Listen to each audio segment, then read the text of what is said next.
Alors, merci encore. Une partie de notre après-midi était consacrée aux langues avec l'hébreu et le grec. Alors maintenant, on change complètement de sujet, hein, donc il faut vraiment sortir de nos considérations philologiques, linguistiques, d'édition.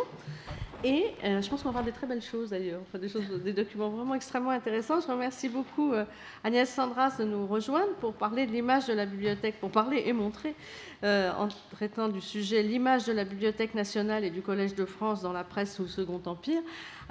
Agnès Sandras est conservateur à la Bibliothèque nationale de France, au département philosophie, histoire, société. Elle est en charge d'un empire, c'est toute la collection Histoire de France qui, chez nous, a une importance toute particulière. Elle est très fondatrice aussi, et décrite dans un catalogue, au 19e, dans un catalogue absolument remarquable, le catalogue de la lettre L. Je vous laisse la parole. Je vous remercie. Donc, je remercie, comme mes camarades, le Collège de France qui a organisé cette superbe journée. Je remercie, bien entendu, mes collègues de la BNF qui ont également travaillé à cette journée. Et je voulais remercier les intervenants et les intervenantes qui, tout au long de la journée, m'ont un petit peu mâché le travail.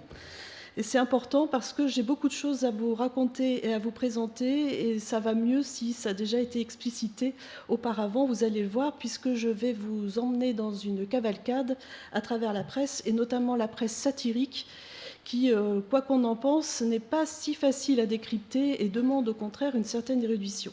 Et je pense qu'au terme de cette journée, vous avez cette érudition nécessaire pour comprendre ce que je vais vous montrer et vous expliquer. Alors, je voulais aussi revenir sur l'importance de tout ce que nous numérisons dans diverses institutions, et bien entendu à la Bibliothèque nationale de France, parce que ce genre de recherche, évidemment, n'est pas possible sans que de nombreux documents soient numérisés. Et j'ai utilisé donc pour aujourd'hui à la fois Gallica, la bibliothèque numérique de la Bibliothèque nationale de France, et la bibliothèque de son partenaire RetroNews, parce que vous allez le voir, les modes de recherche sont différents, donc les résultats sont complémentaires. Donc je me permets de vous asséner quelques chiffres en fin de journée. Je sais que c'est pénible, ça va aller très vite, je vous rassure. Après, on va partir dans des images, et ça sera beaucoup plus distrayant. Alors, quelques ordres de grandeur. Si on cherche dans Gallica, Collège de France, et qu'on rétrécit cette recherche à la presse, entre 1852 et 1870, on a 716 documents qui mentionnent donc le Collège de France, bien entre guillemets.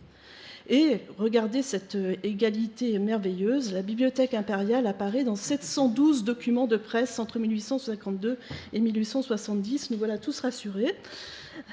Dans RetroNews, en revanche, c'est un peu différent parce que RetroNews compte les occurrences. Alors, Collège de France, entre guillemets, apparaît 5630 fois, et la Bibliothèque impériale, je m'en excuse, 7812 fois.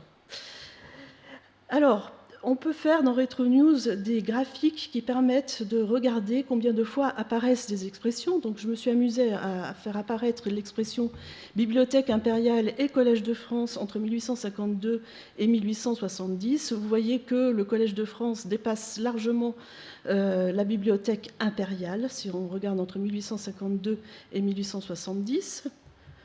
Ce sont des chiffres qu'il faut manier avec précaution. Là, j'ai agité à la fois le Collège impérial, le Collège de France, la Bibliothèque nationale et la Bibliothèque impériale. Vous voyez que certes, il y a des pics qui apparaissent et qui, grâce à RetroNews, sont décodables, c'est-à-dire qu'on peut appuyer sur les sommets et ça correspond au document en question, donc on peut aller voir ce qui se passe et pourquoi on a toutes ces occurrences. Mais vous voyez qu'il y a des choses singulières, comme par exemple la bibliothèque, vous le voyez, nationale, entre 1852 et 1870, ce qui n'est pas tout à fait normal. Je vous rappelle au passage qu'en 1852, on a changé l'inscription qui surmontait le portail de la bibliothèque de la rue de Richelieu. La bibliothèque s'appellera désormais Bibliothèque impériale. Les journaux restent très discrets là-dessus d'ailleurs. Je n'ai trouvé que 2 mentions de cette inscription modifiée. Et alors donc la question, par exemple, pourquoi ce biais méthodologique? Pourquoi trouve-t-on la Bibliothèque nationale? Eh bien là, j'ai fait ce que je vous ai décrit tout à l'heure. J'ai été chercher dans les documents en 1865 où on voyait ce pic sur la Bibliothèque nationale. C'est tout simplement parce que nous avons de nombreuses publicités pour une collection populaire très intéressante qui s'intitule La Bibliothèque nationale. Donc comme quoi, il faut être extrêmement prudent quand même. Je le dis, je le répète aux jeunes chercheurs, attention quand vous utilisez nos bibliothèques numériques, parfois les résultats peuvent être faussés.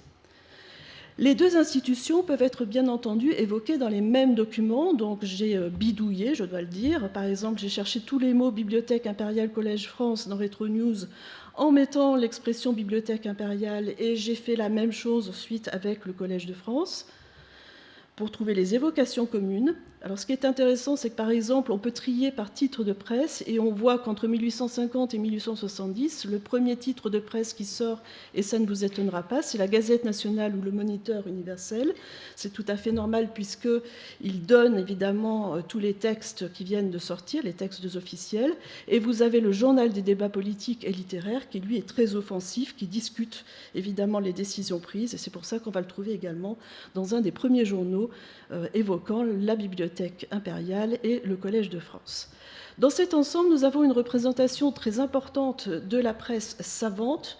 Je ne m'étendrai pas là-dessus, parce qu'il est évident que ça vaudrait une communication à soi seule.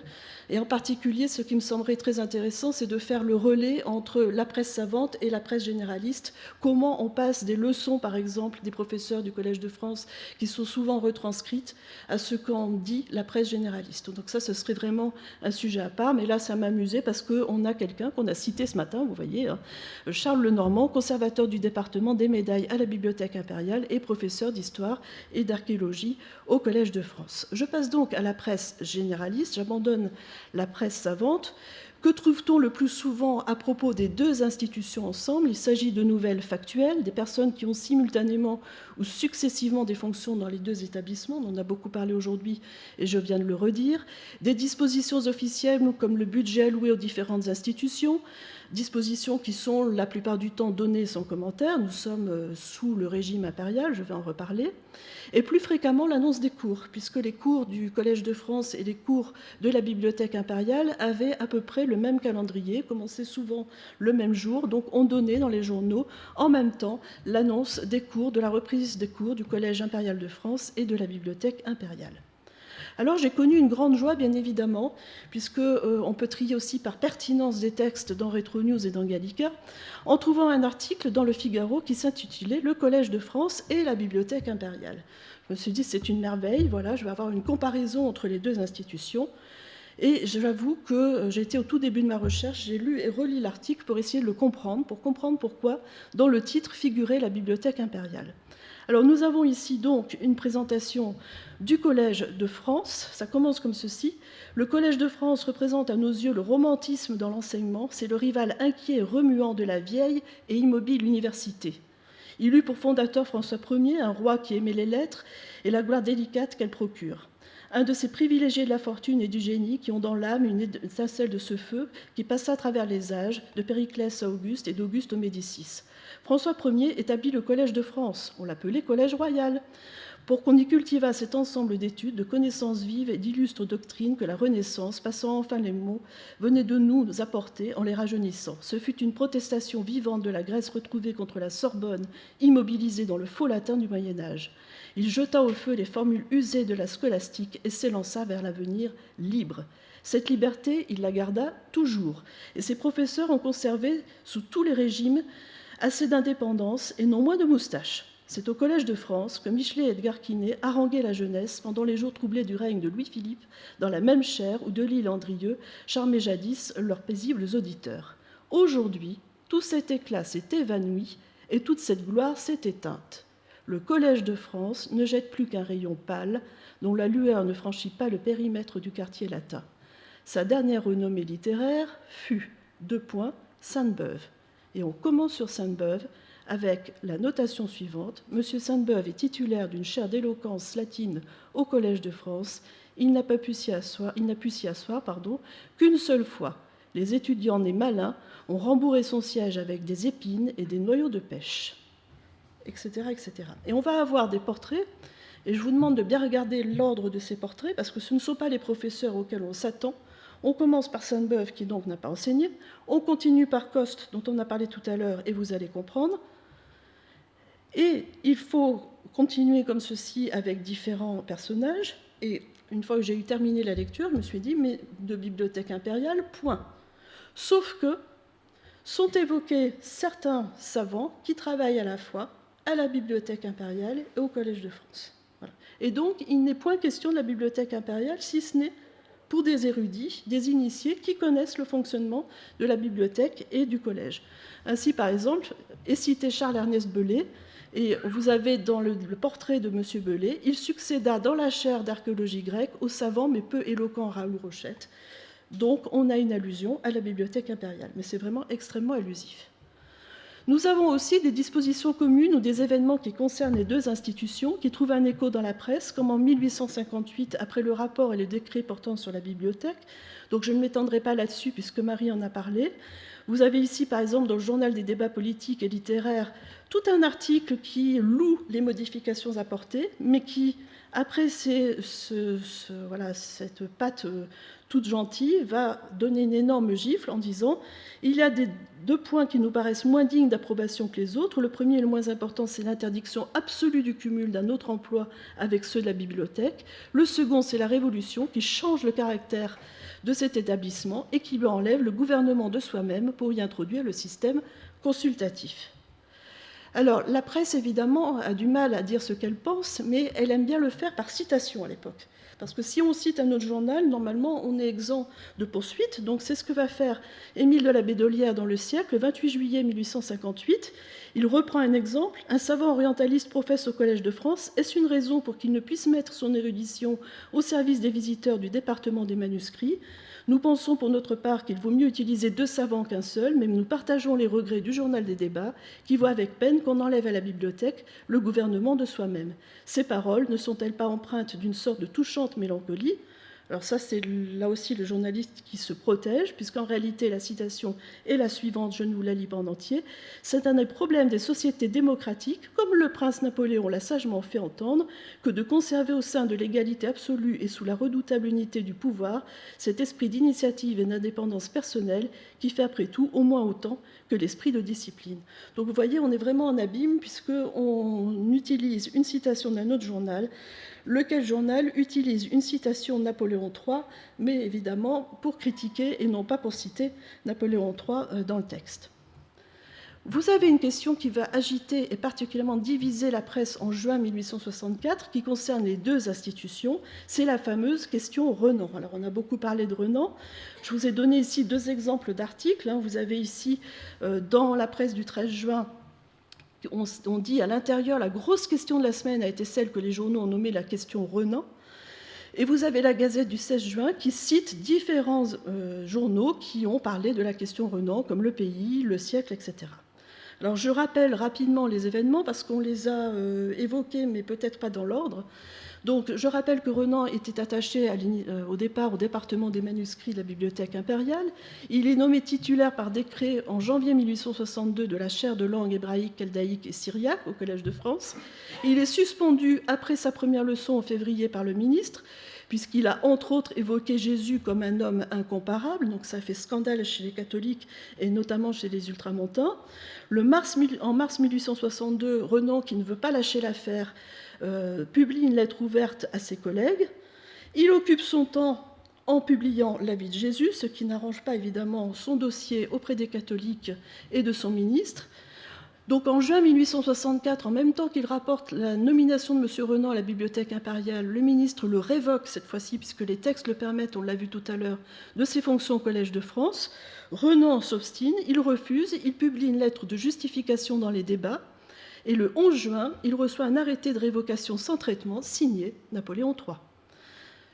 Qu'importe, Renan continue. Le 12 juin, il publie dans les débats un appel à l'opinion. Alors ça va beaucoup agiter la presse, il va y avoir beaucoup d'articles, et puis comme dans tous les débats de presse, ça va cesser évidemment avec l'été, et on va oublier Renan. Renan, quant à lui, je vous rassure, retrouve, et on en a parlé, sa chaire par un décret du gouvernement provisoire en 1870. Je voulais vous montrer une caricature qui est très importante, qui est parue dans un journal que vous ne connaissez peut-être pas, un petit journal qui s'appelle Le Bouffon, le 20 octobre 1867, et qui va me servir de transition, puisque vous voyez ici Renan sur la pile de ses ouvrages, qui, dans les caricatures d'écrivains, est un signe. Lorsque les caricaturistes mettent les écrivains sur la pile d'ouvrages, que ce soit Hugo, Zola, etc., c'est la consécration littéraire. Mais vous voyez que Renan est déguisé dans une sorte d'animal démoniaque, à la fois chauve-souris, à la fois rat, et surtout, il est en tenue de lutteur, d'où le petit maillot, vous le voyez, il n'est pas du tout habillé, il est en petit maillot parce qu'il a été obligé de s'affronter physiquement, pratiquement, à ses adversaires, lesquels il a réussi pratiquement à écraser quand même, c'est ce que le caricaturiste pense, puisque vous voyez que les petites silhouettes noires, ce sont les silhouettes, bien entendu, des ultramontains écrasés par la littérature de Renan. Ce qui me permet de faire le pont avec ce dont je veux vous parler aujourd'hui, j'espère que j'en ai le temps, oui. Donc la presse satirique, de manière générale, et le Collège de France, mais aussi la presse satirique et la bibliothèque impériale. Alors, je vous rappelle qu'à cette époque, ce qui est très important à savoir, c'est que la presse généraliste et la presse satirique sont corsetées par la censure. Les textes sont vérifiés, sont relus, annotés au crayon rouge, bien entendu. Les dessins, quant à eux, ont une censure préalable, mais nous avons un tournant avec l'Empire libéral dont nous avons parlé tout à l'heure en 1867. D'où la naissance de petites feuilles satiriques, comme le bouffon que j'ai utilisé, qui vont, elles, pouvoir se permettre de faire des dessins un peu plus osés. C'est l'époque, si vous le connaissez peut-être, du fameux melon de Gilles, ce melon qui représentait bien entendu une offense à l'empereur. Alors, une partie de la presse généraliste, et surtout la presse satirique, essaie de dire de manière allusive jusqu'en 1867, puis de manière beaucoup plus offensive, d'une part, me semble-t-il, et on en parlait tout à l'heure, que le Collège de France a perdu en liberté, et que d'autre part, la Bibliothèque impériale a un fonctionnement beaucoup moins souple qu'auparavant. Dans cette émulation, dans la presse satirique, vous avez le rôle du charivari. Le charivari, par tradition, depuis le début du XIXe siècle, enfin depuis sa parution dans les années 1830, se faisait une joie de critiquer le Collège de France et la Bibliothèque impériale. C'était vraiment un de ses sujets de prédilection. Et c'est intéressant parce que ça montre, d'une part, un attachement à ces institutions, bien entendu, on peut plaisanter, mais on est attaché à l'institution qu'on brocarde. Et d'autre part, ces articles sont suffisamment pointus pour qu'on comprenne que les journalistes ou les dessinateurs fréquentent ces institutions. Ils n'en parlent pas au hasard, ils les fréquentent vraiment, ils vont dans le détail. Donc, depuis le début du XIXe siècle jusqu'à la fin du XIXe siècle, on voit que ces caricaturistes fréquentent les institutions dont ils se moquent. Cette tradition de blague autour du Collège de France et de la bibliothèque dans le Charivari va trouver un moment tout particulier parce que le Charivari veut marquer le coup pendant qu'il en est encore temps, en mars 1851, on en a parlé tout à l'heure, lorsque Michelet est révoqué. Donc vous avez ici une caricature qui montre le révérend père capucin Gorenflot se chargeant de professer au Collège de France un cours d'histoire en remplacement de M. Michelet. Alors, ce qui est amusant avec cette caricature, c'est que je l'ai trouvée parfois commentée, notamment sur Internet, avec une erreur monumentale, parce que de père Gorenflot, il n'y a jamais eu. Il n'y a pas eu de père Gorenflot qui ait une charge au Collège de France. C'est tout simplement un personnage de Dumas. Donc ce capucin Gorenflot, on le trouve dans différents romans de Dumas. Il est replé et comme il est là, voilà, c'est un personnage qui aime bien la vie. Et donc vous voyez, on imagine, Daumier imagine comment on pourrait remplacer donc Michelet par ce capucin. Bon, sous-entendu évidemment, on n'a plus une chaire d'histoire, mais on a une chaire religieuse, d'ordre moral. Et vous voyez que évidemment, on n'a plus le succès de Michelet, mais on a à l'inverse un Collège de France désormais désert, d'autant plus qu'un des deux personnages est la personne chargée de surveiller l'amphithéâtre. Donc vous voyez qu'en fait, il y a un seul auditeur face à ce remplaçant de Michelet. Avec les dispositions de la censure, le Charivari va se faire plus discret à partir de 1852 parce qu'il y risque tout simplement le sort de son journal et l'emprisonnement pour les caricaturistes. Donc par conséquent, ça va devenir très très allusif. Par exemple, il va orchestrer un véritable charivari autour du naturaliste Victor Coste, et c'est pour ça que j'étais très contente qu'on l'évoque tout à l'heure, et de ses essais en embryologie appliqués au saumon.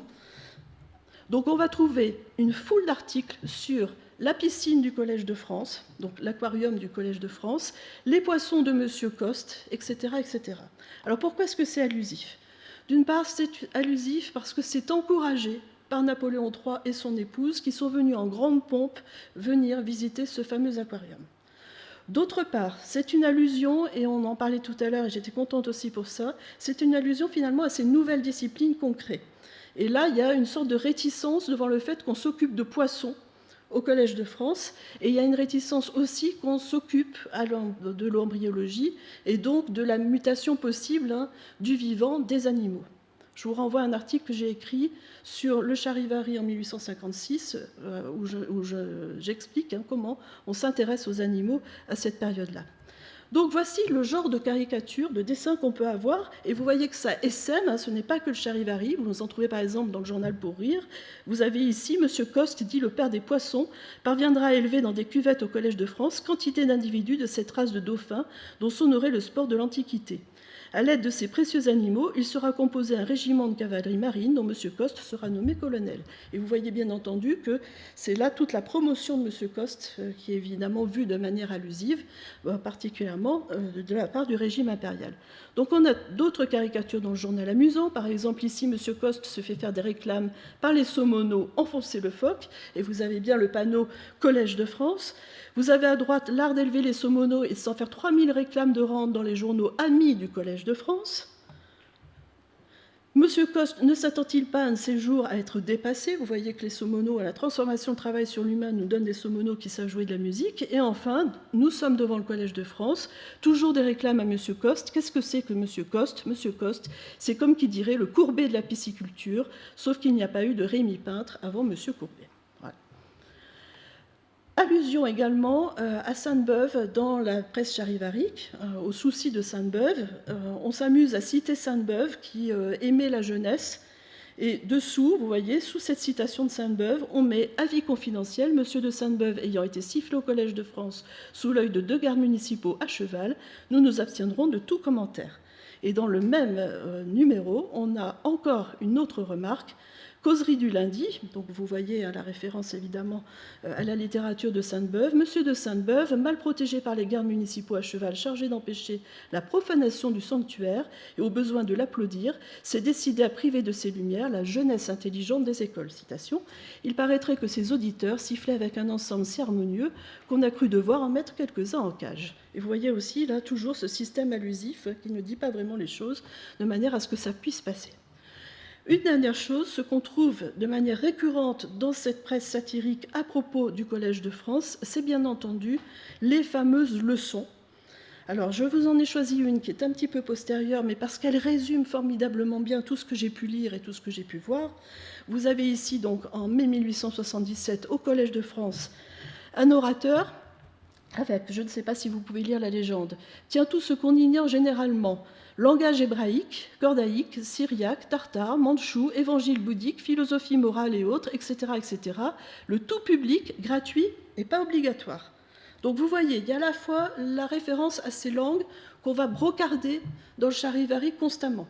Le charivari va s'amuser à décrire des leçons où il n'y a qu'une personne, où il y a juste un monsieur de 80 ans qui n'y comprend rien, où il y a un monsieur qui reste sagement et le professeur lui dit encore 5 minutes et le monsieur dit oui, puis ça recommence encore, et à la fin le professeur s'aperçoit que c'est juste son cocher qu'il a pris à l'heure, donc ce n'était pas son auditeur. Voilà. Bon. Donc on a comme ça foultitude de citations sur les différentes langues, etc., et ce qui se passe au Collège de France. Ce qui est intéressant aussi, c'est qu'on a une description des auditeurs. Et là, moi, je l'ai choisi parce que je l'aime particulièrement. Sachez quand même, mais je pense que vous le savez, que le Collège de France était ouvert à un public féminin, de même que la Bibliothèque impériale, alors que la Sorbonne n'acceptait pas les femmes comme auditrices. Donc c'est quelque chose qui va venir aussi de manière récurrente, mais de manière très positive pour les journaux, qui apprécient donc ici, comme ils le racontent dans l'éclipse, les auditeuses. Donc vous avez les auditrices, alors tantôt décrites comme des bas bleus, bien entendu, parfois décrites comme des fans avant l'heure des professeurs du Collège de France, donc qui viennent parce qu'elles admirent le physique de tel orateur, elles aiment bien ses citations, etc. Mais vous voyez qu'on a vraiment quelque chose de très important autour de ce public. Et vous avez en bas à droite, effectivement, une femme bas bleu, et puis ces auditeurs qu'on décrit dans toute la littérature, allant d'un collège à la Sorbonne, de la Sorbonne à la bibliothèque, qui n'ont donc aucune occupation, si ce n'est d'aller se chauffer, comme on l'a rappelé tout à l'heure, dans les bibliothèques ou dans les cours. Sainte-Beuve, on le retrouve bien entendu dans le Bouffon, quand le Bouffon peut se libérer en mai 1867. Vous voyez, on peut en dire un petit peu plus. Alors vous voyez Sainte-Beuve ici, avec à la fois une toge, l'habit d'académicien.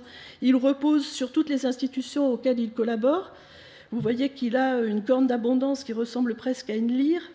etc., etc. Mais ce qui est intéressant, ce qui est très intéressant, c'est qu'on voit bien que Sainte-Beuve, cette fois-ci, est magnifié. Alors pourquoi il est magnifié? Parce que nous sommes en mai 1867 et que Sainte-Beuve, à la grande surprise de la jeunesse de France et des intellectuels, a osé, devant le Sénat, défendre à la fois les bibliothèques populaires, et d'autre part, il a également défendu les normaliens qui avaient osé lui dire toute son admiration dans cette affaire. Donc Sainte-Beuve en est sortie grandie auprès des journaux satiriques, et vous voyez cette évolution donc dans Le Bouffon qui est très nette. Qu'en est-il donc de la Bibliothèque nationale? La presse satirique est très ambivalente envers la Bibliothèque nationale, tout comme la presse généraliste. Et Marie l'a rappelé tout à l'heure, il y a deux personnages finalement. Oui. Il y a deux personnages autour de la Bibliothèque nationale de France. Il y a Labrouste et les travaux. Ça, c'est vu de manière très positive. On raconte sans arrêt les travaux autour de la Bibliothèque impériale. On trouve ça très bien.